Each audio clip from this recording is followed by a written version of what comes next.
610 WTVN.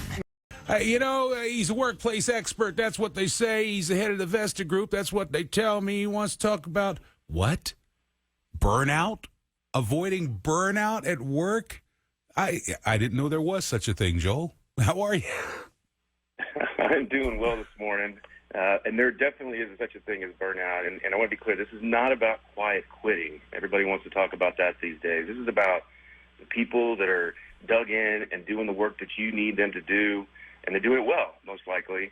And the reality is sometimes they push a little hard, and sometimes in this day of Zoom calls and not seeing everybody as often as we used to, it's tough to know when people are hitting some kind of edge that might be dangerous. And we just want to make sure that you step back and remember that we're all human and we all have some limitations around what we can and can't do. And I think, it's just one more thing that we need to worry about when it comes to the labor market and what's going on with business and potential recession. I mean, there's plenty of things to chat about, right? Last half hour I was talking about the fact, as my daughter would say, I am so over it. When it comes to the Zoom meeting stuff and the online this, that, I think, honestly, we need to be at work. That competitive spirit between employees who accomplished this, who got recognized for that. You don't really get that in this cyber world we've been living in for the past couple of years. And I'm going to be crazy, but I think it would benefit us to be back in our offices and in our cubicles and all that stuff. Well, there's still a lot of debate going on, right? I mean, as the economy turns, employees lose a little bit of the leverage they had over the last couple of years, and we'll see what kind of hybrid approach ends up taking hold. But yeah, I think you make a great point. I mean, a lot of times we focus on whether or not we have an opportunity to really just have that social time with them, but the competitive piece is incredibly important as well. I mean, being able to know that somebody has an opportunity to go accomplish something, and you get that little tinge where you got to go keep up with them, and I mean, that's good for everybody overall as well. But I think it really just comes down to taking care of the people, and companies need to just keep it simple. Salaries are always going to be very important, but culture is the long-term answer here. And people have to have something in place in your organization to allow people that outlet. For example, we have daily huddles. They take about 10 to 12 minutes every single day, but at least it gives you a chance to look at somebody, even if it is on a Zoom call, and try to see how they're feeling. And that's tough, but if they look like they're down a little bit, their body language isn't quite what it usually is, I mean, it gives you an opportunity to reach out to them. And if you've got people that are maybe burning the midnight oil, working harder than they normally do, just be intentional with them and reach out and give them a minute or two. I mean, if you can just do that, people are almost always are very happy with just some kind of acknowledgement that they're working hard. You don't have to spend a bunch of money or anything else, but if you at least acknowledge that they're doing a great job, it helps kind of get over some of those tough times when you're really busy at the office. And Joel Patterson, he's head of the Vested Group, and one of the things that Campy actually gave me, a quote here, that working isn't actually getting more done.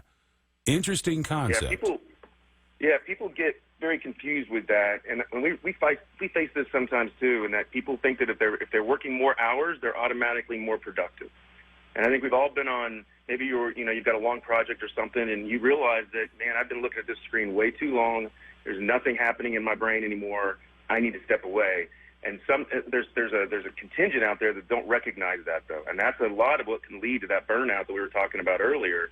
And so it's important to set some boundaries. Again, this is not quiet quitting. I'm not talking about employees that are trying to do the bare minimum, which seems like that's what a lot of that is.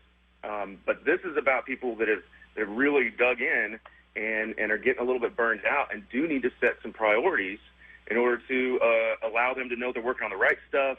They need to make sure they're getting sleep. They need to do all the basic things like reducing screen time. But more than anything, they need good colleagues and coworkers that are going to be around them to keep an eye on them and make sure that they're getting the support that they need.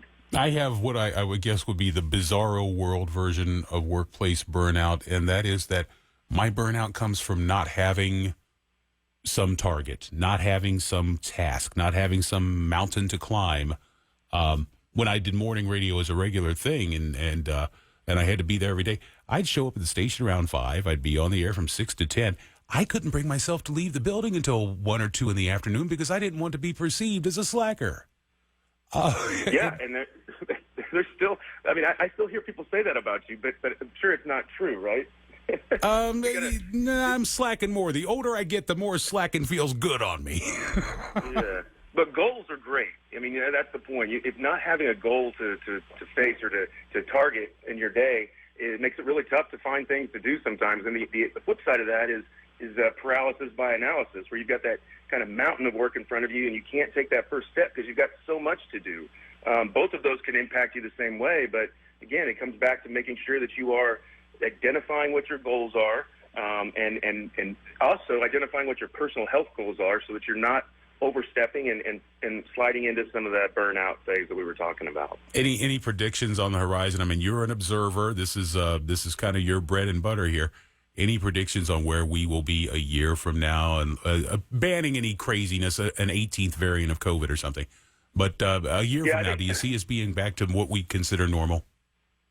I don't think we'll ever be back to what we would consider normal a couple of years ago, but I do think that we'll settle into a more consistent type of work mode where people just understand what is going on.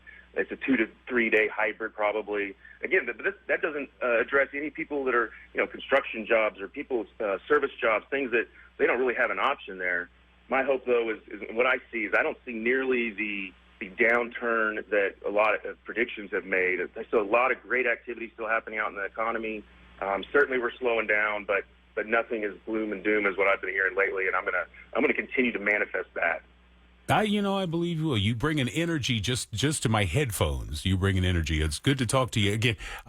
Joel Patterson, you can check him out at thevested.com. But he's what they call a workplace expert. I think he's an observer of what's going on and iterates it very well for the ear. So thank you for some time this morning, Joel. I appreciate it. Thank you. My pleasure.